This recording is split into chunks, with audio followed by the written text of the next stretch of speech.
നമ്മൾ കൃത്യമായിട്ടുള്ള ഇടവേളകളിൽ ഹോസ്പിറ്റലിൽ പോയി തൂക്കമുണ്ടോ, പ്രായത്തിനനുസരിച്ചുള്ള പൊക്കം വെച്ചിട്ടുണ്ടോ, വാക്സിനേഷൻ ഷെഡ്യൂൾ എല്ലാം കൃത്യമായിട്ട് ചെയ്തിട്ടുണ്ടോ എന്ന് നോക്കിയാൽ മാത്രം കുഞ്ഞിൻ്റെ ഡെവലപ്മെന്റ്സ് കംപ്ലീറ്റ് ആവുമോ? ഇല്ല.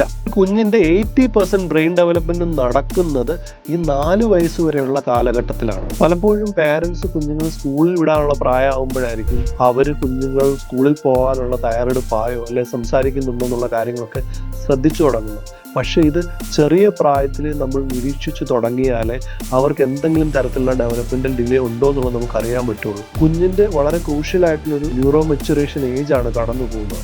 അപ്പോൾ കുഞ്ഞ് ആ 2 വയസ്സിനും 3 വയസ്സിനും കുഞ്ഞ് എത്രത്തോളം നന്നായിട്ട് ഭാഷ ഉപയോഗിക്കാൻ തുടങ്ങി, പ്രായത്തിനനുസരിച്ചുള്ള ബൗദ്ധികമായിട്ടുള്ള വികാസം നേടിയെടുത്തിട്ടുണ്ടോ എന്നുള്ളതെല്ലാം വളരെയേറെ ഇമ്പോർട്ടൻ്റ് ആയിട്ടുള്ളൊരു കാര്യമാണ്. ആ പ്രായത്തിൽ കുഞ്ഞിനെ നമ്മൾ നന്നായിട്ട് നിരീക്ഷിക്കുകയും കുഞ്ഞിന് യാതൊരു തരത്തിലുള്ള ഡെവലപ്മെന്റൽ ഡിലേ ഇല്ലെന്നുള്ളത് ഉറപ്പുവരുത്തുന്നത് പേരൻസിൻ്റെ ചുമതലയാണ്. ചെറിയ പ്രായത്തിൽ എന്തെങ്കിലും തരത്തിലുള്ള ഡിലേ ഉണ്ടെന്ന് നമ്മൾ തിരിച്ചറിയുകയാണെങ്കിൽ നമുക്ക് അത് പൂർണ്ണമായിട്ടും തന്നെ പരിഹരിച്ചെടുക്കാൻ പറ്റും.